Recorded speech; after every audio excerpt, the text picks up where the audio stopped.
नमस्कार, मेरा नाम है विवेक शर्मा और आप मुझे देख रहे हैं कैंसर पे चर्चा, एक नए नवेले शो पे जो कि बनाया गया है इसलिए ताकि हम बहुत सारी जो मिथ्स है रिलेटेड टू कैंसर उनको बस्ट कर सकें। और यहाँ पर हम मिलते हैं बहुत सारे ऑन्कोलॉजिस्ट से और उन सारे तमाम लोगों से जो जुड़े होते हैं कैंसर से।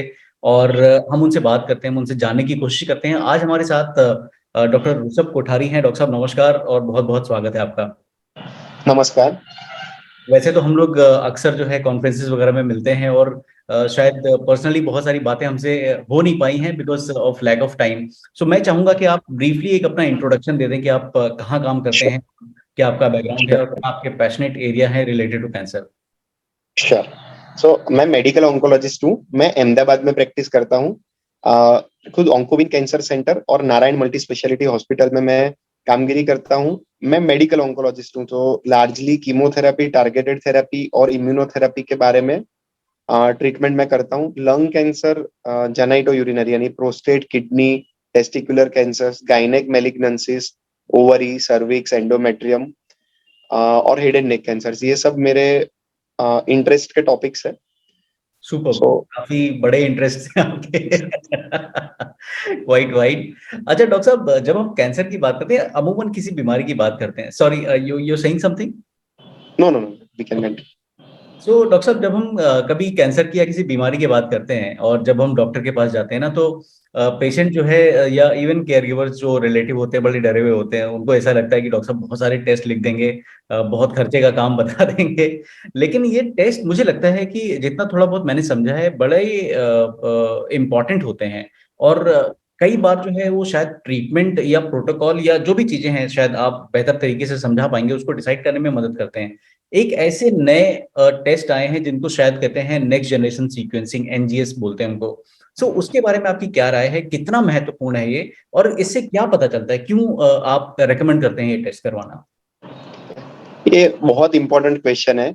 अभी जब भी पेशेंट के पर्सपेक्टिव से या केयर गिवर के पर्सपेक्टिव से हम सोचे तो क्या होता है, जनरली पेशेंट कहीं कैंसर का डायग्नोसिस है ऐसा समझ के पहली बार ऑन्कोलॉजिस्ट के पास आते हैं। ऑन्कोलॉजिस्ट मेजोरिटी टाइम तीन प्रकार के टेस्ट या तीन रीजन से टेस्ट करते हैं। एक रहता है कि कैंसर कंफर्म करने के लिए, जो जनरली बायोप्सी या बायोप्सी पे हिस्टोपैथोलॉजी, इम्यूनोहिस्टोकेमिस्ट्री ऐसे कोई टेस्ट करते हैं।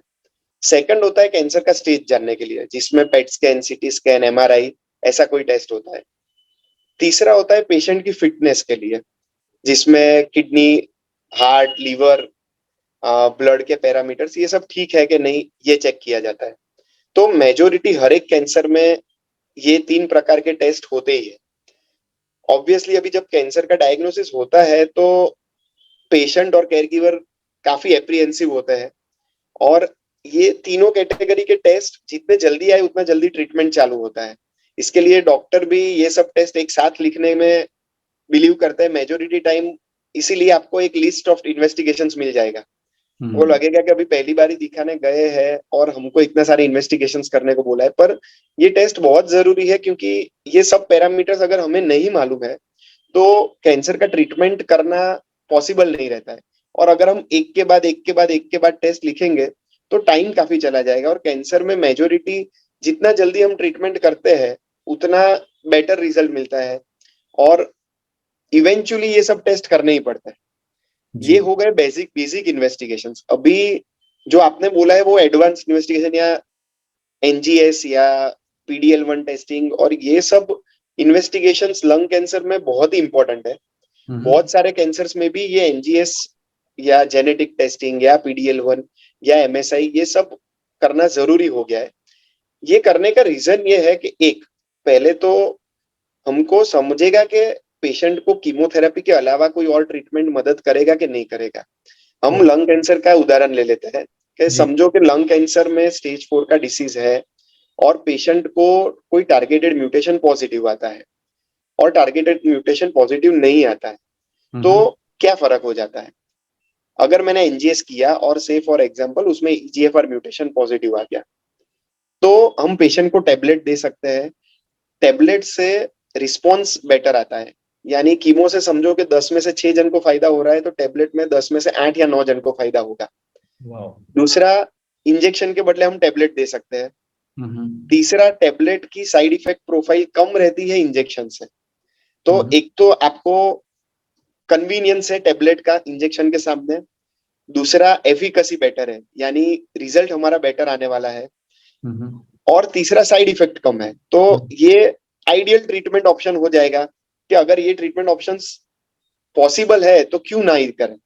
बिल्कुल। और एफिकेसी में दूसरा इंपॉर्टेंट पॉइंट है कि मैं सिर्फ कीमोथेरेपी देता हूं तो समझो कि 6-8 महीना बीमारी कंट्रोल में रहता है। टेबलेट देने से कई बार 1.5 साल, 2 साल, 3 साल तक बीमारी कंट्रोल में रहता है। तो अच्छा। इतना इंपॉर्टेंट ट्रीटमेंट डिसीजन हम मिस नहीं कर सकते। इसीलिए आजकल एनजीएस और पीडीएल1 और एमएसआई इम्यूनोथेरेपी के लिए, एनजीएस टारगेटेड थेरेपी के लिए ये ओके। रिपोर्ट्स करना बेहद जरूरी हो गया है। कई बार हमने देखा है कि पेशेंट को पूरा लिस्ट ऑफ इन्वेस्टिगेशन दे दिया और उसके बाद वो दूसरी बार आए तो हमने और इन्वेस्टिगेशन ऐड किया, तो उनको ऐसा लगता है कि ये टेस्ट पे टेस्ट क्यों चल रहे हैं। पर ये हर एक टेस्ट करने का कोई रीजन रहता है और उसके ऊपर ट्रीटमेंट और रिजल्ट सबका डिसीजन रहता है। तो एनजीएस, पीडीएल1, एमएसआई, कोई भी कैंसर में जहां डॉक्टर एडवाइस करते हैं वहां करना बेहद जरूरी। अमेजिंग। काफी बड़ा ये अच्छे से आपने सरलता से इस बात को बताया। हमें ये बताइए डॉक्टर साहब, ये एनजीएस जो ये टेस्ट होते हैं, एडवांस टेस्ट जिनकी हम बात कर रहे हैं, ये क्या होते हैं? मतलब जैसे ब्लड टेस्ट हमें पता होता है कि ब्लड लिया और उसमें कुछ जांच करते हैं, तो एनजीएस में क्या जांच करते हैं? एनजीएस में बेसिकली जो बायोप्सी का टुकड़ा रहता है या बायोप्सी का जो स्पेसिमेन रहता है उसी के ऊपर वो लोग टेस्ट करते हैं। बायोप्सी मतलब वो टिश्यू का कोई टुकड़ा जहाँ पे टिश्यू, है? जैसे हम कोई भी कैंसर जब डायग्नोस करते हैं तो बायोप्सी करते हैं। बायोप्सी यानी जहां पे हमको कैंसर की शंका है वहां से एक छोटा सा टुकड़ा लेके माइक्रोस्कोप में देखते हैं कि अच्छा। कैंसर है कि नहीं है। ओके। उसका नेक्स्ट फेज होता है कि कैंसर का प्रकार कौन सा है, उसके लिए इम्यूनोहिस्टोकेमिस्ट्री करके वही टुकड़े में से रिपोर्ट होता है। हम्म। और तीसरा एनजीएस आता है, तो वही टुकड़े में से सैंपल से डीएनए एक्सट्रैक्ट करके टेक्निक से वो ट्राई करते हैं कि भाई नॉर्मल सेल से इसमें क्या अलग चीज है। और कई बार वैसे म्यूटेशंस जो डिफाइंड होते हैं वो मिलते हैं। ये म्यूटेशंस मिलते हैं तो हमको समझता है कि ये म्यूटेशन के सामने स्पेसिफिक टारगेटेड थेरेपी है कि नहीं है, और अगर है तो वो ज्यादा कारगर साबित होगी। जी। तो बायो उसके एनजीएस टेस्ट के लिए मेजोरिटी टाइम फिर से सैंपल नहीं लेने की जरूरत है, उसी ओके। सैंपल में टेस्ट हो जाता है। और अभी लिक्विड बायोप्सी भी पॉसिबल है। लिक्विड बायोप्सी यानी कई बार हमारे पास बायोप्सी का टुकड़ा नहीं है या बायोप्सी का टुकड़ा आगे के रिपोर्ट में यूटिलाइज हो गया है, तो ब्लड के सैंपल से भी ये रिपोर्ट हो सकता है। एनजीएस के रिपोर्ट के लिए दो चीज पेशेंट्स को लिए जानना जरूरी है। एक, एनजीएस के रिपोर्ट को आने में थोड़ा समय लगता है, 2 हफ्ते से 4 हफ्ते का समय लग सकता है अलग अलग लेबोरेटरी में, तो उसके लिए पेशेंस रखना चाहिए। ऐसा नहीं है कि ये रिपोर्ट आज किया और कल आ जाएगा। और दूसरा के ये रिपोर्ट थोड़ा कॉस्टली है, विथ टाइम वो कॉस्ट कम हो रही है। मेजोरिटी अभी जो काम की एनजीएस रिपोर्ट्स है वो एस चीप एस 12,000 से लेकर 20,000 में अलग अलग लेबोरेटरी में हो रहा है। पर ये थोड़ा कॉस्टली है, पर बहुत इंपॉर्टेंट टेस्ट है।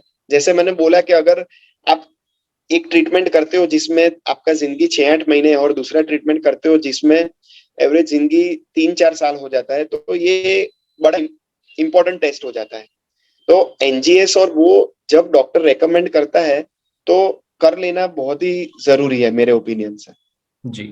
डॉक्टर साहब, लंग कैंसर की हम बात कर रहे हैं, और लंग कैंसर में जहाँ तक मुझे याद है, शायद अगर 5 साल या 10 साल पहले मुझे कोई बोलता था कि लंग कैंसर है, कभी ऐसा सुनने में आता था, तो डॉक्टर ज्यादातर ये बोलते थे कि भैया ये 6 महीने के मेहमान है और 8 महीने के मेहमान है, और ऐसे इस तरह की बातें हुआ करती थी। आई एम श्योर अभी जब पढ़ रहे होंगे या प्रैक्टिस कर रहे होंगे तो शायद शायद वही रियलिटी थी। लेकिन आज बहुत सारी चीजें चेंज हो गई हैं। तो इसमें किन चीजों का ज्यादा योगदान है? इट्स डायग्नोस्टिक टूल्स या नई दवाइयां आ गई हैं? और इसके बारे में थोड़ा हमें बताइए कि आज जो है लंग कैंसर का ट्रीटमेंट कैसा कितना तो कारगर है? समझो प्रोबेबली आज से 10-15 साल के पहले ऐसा माना जाता था कि लंग कैंसर का पेशेंट जब भी डायग्नोज होता है और एडवांस स्टेज का है तो इनको 1 ईयर प्लस लाइफ स्पेन देना बेहद मुश्किल है। बहुत ही कम proportion of patient 1 year cross करेंगे। विद टाइम कीमोथेरेपी बेटर होने लगी। कीमोथेरेपी की सपोर्टिव ट्रीटमेंट के साइड इफेक्ट ना हो वो सब ट्रीटमेंट बेहतर होने लगी, कीमोथेरेपी के ऑप्शंस बढ़े। देन टारगेटेड थेरेपी आने लगी, जो मैंने बोला कि एनजीएस से हमको समझता है। पहले 1-2 म्यूटेशन ही मालूम थे, आज 10 से 12 म्यूटेशन जिसके सामने दवाई अवेलेबल है। अगेन टारगेटेड थेरेपी की क्वालिटी या नेक्स्ट जनरेशन टारगेटेड थेरेपी आने लगी जिसके साइड इफेक्ट कम है और बेटर रिजल्ट्स मिलते हैं।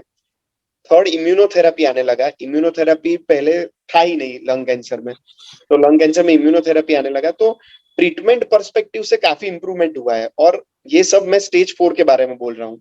साइमल्टेनियसली अगर स्टेज 1, 2, 3 के बारे में सोचे तो रेडिएशन के टेक्निक, सर्जरी के टेक्निक भी इतने इवॉल्व हुए हैं।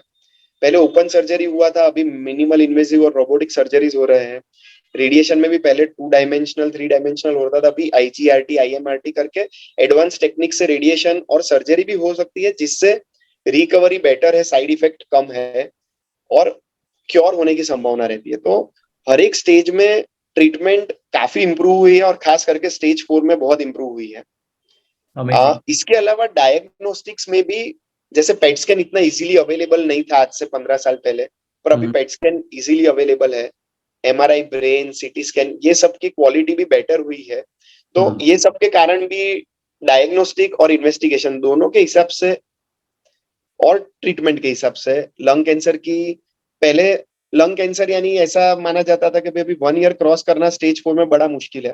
पर आज जैसे मैंने बोला कि बहुत सारे म्यूटेशंस, ईजीएफआर, आल्क, रॉस1, बहुत सारे म्यूटेशंस में you can expect life span more than 3 years, किसी किसी में मोर देन 5 इयर्स। और इम्यूनोथेरेपी से भी काफी सारे पेशेंट्स 5 इयर्स तक जा रहे हैं अगर टारगेटेड काम नहीं करेगा तो भी।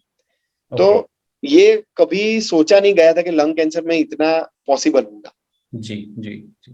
डॉक्टर साहब, ये जो वेरिएशंस हैं, जैसे आपने बताया कि ये जो नए नए म्यूटेशंस आ रहे हैं जिनके बारे में टेस्ट होते हैं, जिनकी दवाइयाँ आज अवेलेबल हैं, तो ये जो कैंसर में जो लोगों की जानें जो है ज़्यादा लंबे समय तक बच रही हैं या जो आप बचा पा रहे हैं, इट इज़ बिकॉज अवेयरनेस बढ़ गई है, नए टूल्स आ गए हैं, नई दवाइयाँ आ गई हैं, या मतलब ये रीज़न क्या हो सकते हैं कि ये सब कुछ का कॉम्बिनेशन है। अच्छा। ऑब्वियसली अवेयरनेस बढ़ी है। आज पेशेंट्स क्लिनिक में आते हैं तब सामने से पूछते हैं कि भाई हमको टारगेटेड थेरेपी या इम्यूनोथेरेपी के लिए हम एलिजिबल है क्या। वाह। दूसरा, एनजीएस पहले बहुत ही कॉस्टली था और बहुत ही कम जगह पे अवेलेबल था, अभी कॉस्टली भी नहीं है और करीबन करीबन इंडिया में कहीं से भी आप भेज सकते हो सैंपल, और कॉस्ट इफेक्टिव हो गया है। तो डायग्नोस्टिक्स इंप्रूव हुआ है, अवेयरनेस भी इंप्रूव हुआ है। और मैंने जैसे बोला कि समझो कि ईजीएफआर म्यूटेशन सबसे पहले समझा था, तो उसकी फर्स्ट जनरेशन मेडिसिन आ रही थी, अभी सेकंड और थर्ड जनरेशन मेडिसिन आने लगी है, which are better with more efficacy और इवन साइड इफेक्ट भी कम। तो सभी चीज का कॉम्बिनेशन हुआ है और इसीलिए we are able to improve life span of patient with lung cancer and with a good quality of life. ऐसा नहीं है कि भाई हमने इंजेक्शन दिया और 3 हफ्ते वो खाट में रहते हैं और वापस इंजेक्शन लेने आते हैं। काफी सारे टारगेटेड थेरेपी पे जो पेशेंट्स है 2 इयर्स 3 इयर्स 4 इयर्स, वो उनका रोजिंदा पूरा जीवन जो था 5 साल पहले वो कंटिन्यू कर रहे हैं। They are going to office, they are working, they are playing. So quality of life के साथ हम क्वांटिटी ऑफ लाइफ इंप्रूव कर सकते हैं because of all technology, awareness and medicine available. Super. Doctor साहब, क्योंकि आज हम लंग कैंसर की बात करें तो क्यों ना थोड़ी सी चर्चा उसके बारे में और कर ली जाए, और क्योंकि हमारा जो शो है, जो एपिसोड है, आम जनता के लिए मौजूद रहेगा, तो क्यों ना आप हमें थोड़ा सा मार्गदर्शन दीजिए और हमें ये बताइए कि जो एक लंग कैंसर का जो पेशेंट आता है उसकी जर्नी क्या होती है, कैसे वो आप तक पहुंचता है, उसके बाद क्या क्या पैरामीटर्स होते हैं, कैसे आप टेस्ट डिसाइड करते हैं, क्यों वो टेस्ट डिसाइड करते हैं, किस तरह के ट्रीटमेंट दिए जाते हैं, और वो कैसे बाइफरकेट करते हैं आप, और ट्रीटमेंट के बाद की उनकी लाइफ क्या होती है। एक जर्नी अगर आप बता सकें तो शायद बहुत लोगों की हेल्प हो जाए। ये बेहद इंपॉर्टेंट क्वेश्चन है और शायद ये पहली बार किसी ने मुझे पूछा है। दिस इज, जैसे most of the lung cancer patients, उनको सिम्टम्स क्या आते हैं सबसे पहले, तो लंबे समय से खांसी आना, वजन कम होना, कई बार खांसी में खून आना, सांस फूलना, ये सब रूटीन कंप्लेन्स है। और अगर आप सोचे तो खांसी आना कंप्लेन इतना अनकॉमन नहीं है, तो आप पहली बार कभी भी और सीधा कोई कैंसर के डॉक्टर के पास नहीं जाएगा खांसी का सोच के। तो मेजोरिटी टाइम पहले आप फिजिशियन के पास या पल्मोनोलॉजिस्ट के पास जाएंगे। रूटीन वो लोग शायद एंटीबायोटिक से ऐसा कुछ का ट्रायल दे, फिर भी इंप्रूवमेंट नहीं होती है तो वो आगे टेस्ट करेंगे, उनको कैंसर की शंका रहेगी तभी हमारे पास भेजेंगे।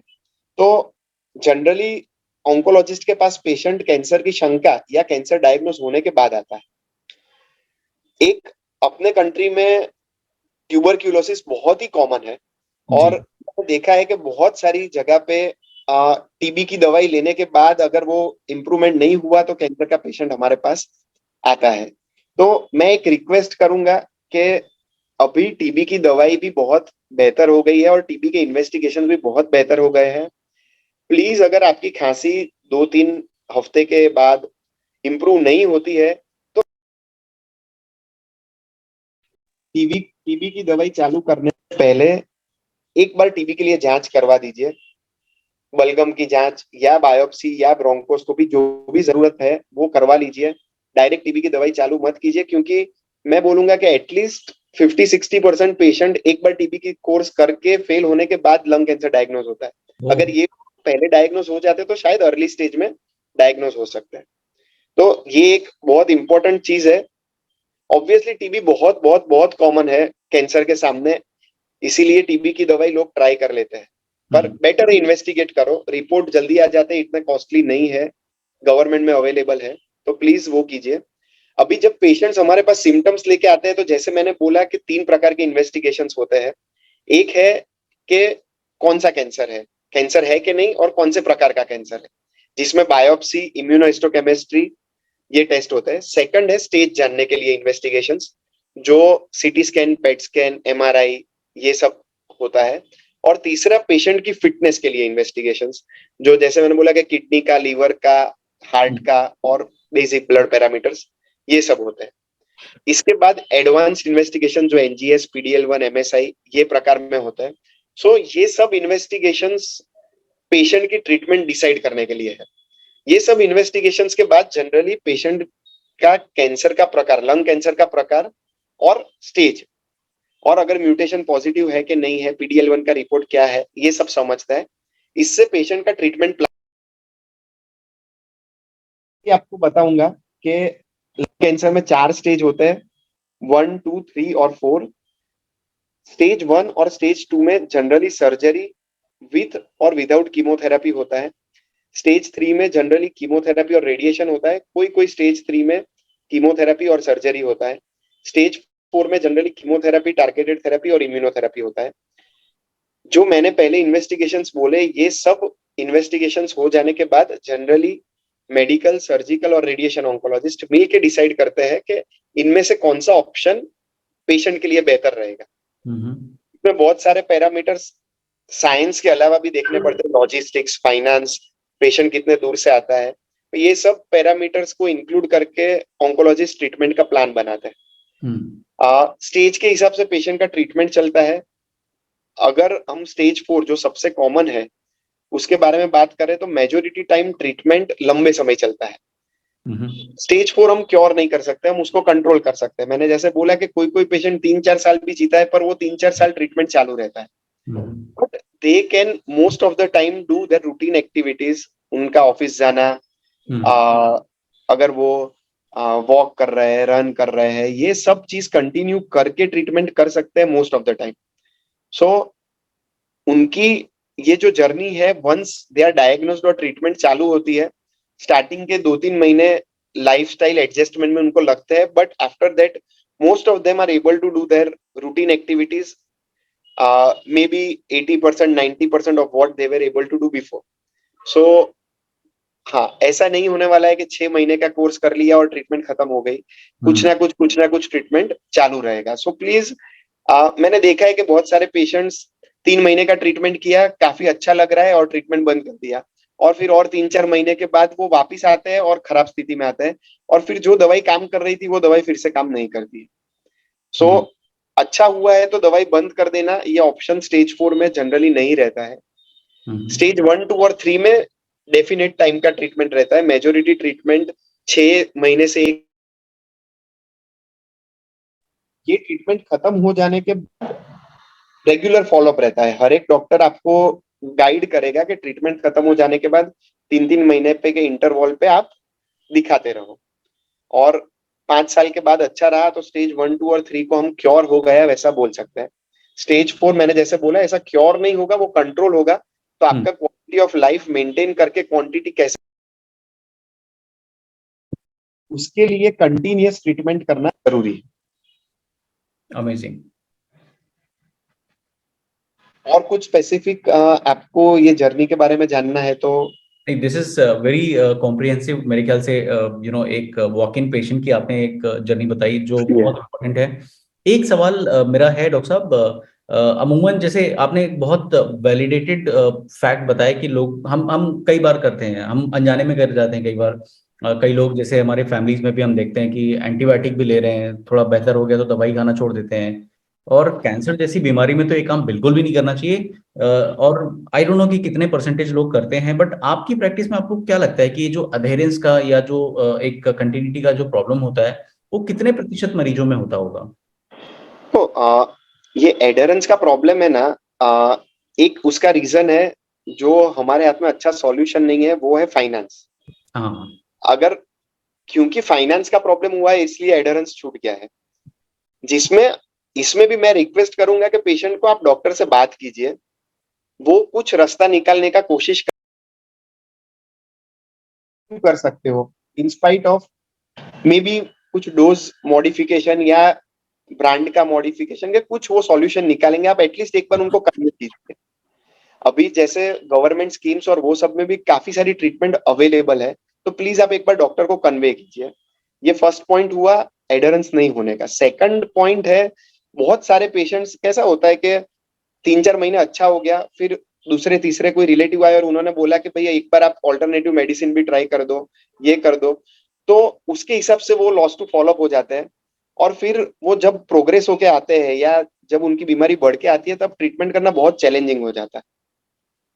और तीसरा होता है कि कई बार पेशेंट खुद को ऐसा लगा कि भाई नहीं, अभी मुझे बार बार हॉस्पिटल क्यों जाना है, और फाइनेंस होने के बावजूद भी या लॉजिस्टिक्स होने के बावजूद भी वो ट्रीटमेंट नहीं करता है।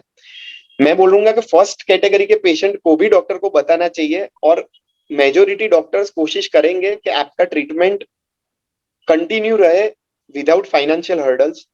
और सेकंड और थर्ड कैटेगरी को तो मैं बेहद रिक्वेस्ट करूंगा कि प्लीज प्लीज ऐसा मत कीजिए। एक ट्रीटमेंट जो चल रहा है उसको बंद करके दूसरा ट्रीटमेंट करना या ट्रीटमेंट बंद करना, ये कैंसर के सेल्स को रेजिस्टेंट बना देता है और नेक्स्ट टाइम वही ट्रीटमेंट आपको वापस फायदा नहीं करती। जी, ये बड़ी अहम जानकारी आपने दी डॉक्टर साहब। और जैसा कि हम जानते हैं कि हमारे यहाँ कहा जाता है कि prevention is better than cure. तो मैं चाहूंगा कि आप कोई संदेश अगर देना चाहेंगे हमारे जनता के लिए, हमारे लोगों के लिए, हमारे देशवासियों के लिए, to prevent themselves from lung cancer. Again lung cancer prevention means जो रिस्क फैक्टर्स हैं जो जी। हमको मालूम है और जो अवॉइडेबल है, ये सब प्रिवेंट कर सकते हैं। सबसे बड़ा रिस्क फैक्टर है स्मोकिंग, और दूसरा है tobacco products, non smoking tobacco products. तो ये 100% हमारे हाथ में है। तो प्लीज स्मोकिंग अवॉइड करिए। मैं हफ्ते में एक सिगरेट पीता हूँ, मैं हफ्ते में एक बीड़ी लेता हूँ। ये भी any form of smoking, even one cigarette is injurious to compared to zero cigarettes. So smoking absolutely avoid कीजिए। अगर आप स्मोक कर रहे हो तो उसको जितना जल्दी आप बंद कर सकते, प्रोफेशनल काउंसलर्स की मदद की, तो प्लीज आप प्रोफेशनल काउंसलर्स की मदद लीजिए, पर स्मोकिंग हो सके उतना जल्दी बंद कीजिए। इसके अलावा कुछ फैक्ट्रीज में काम करने से या एयर पॉल्यूशन से लंग कैंसर होने की संभावना रहती है। तो जब आप ऑक्यूपेशनल हैजार्ड है तो आप ध्यान रखिए कि उसके लिए जो मास्क या जो भी आपको सेफ्टी इंस्ट्रूमेंट्स पहनने हैं वो पहन के काम कीजिए। एयर पॉल्यूशन हमेशा हमारे कंट्रोल में नहीं रहता है, पर एयर करना चाहिए।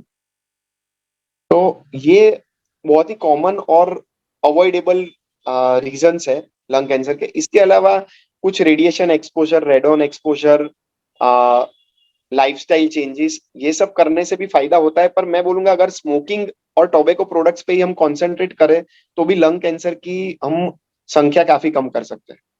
Amazing. Thank you so much doctor साहब। आप सुन श्योर रहे हैं डॉक्टर ऋषभ कोठारी को। डॉक्टर साहब एक मेडिकल ऑन्कोलॉजिस्ट हैं और अपना कीमती समय देने के लिए बहुत बहुत धन्यवाद। हम फिर मिलेंगे और बातें करेंगे कैंसर पे। Thank you sure so much. Sure sure, thank you for inviting.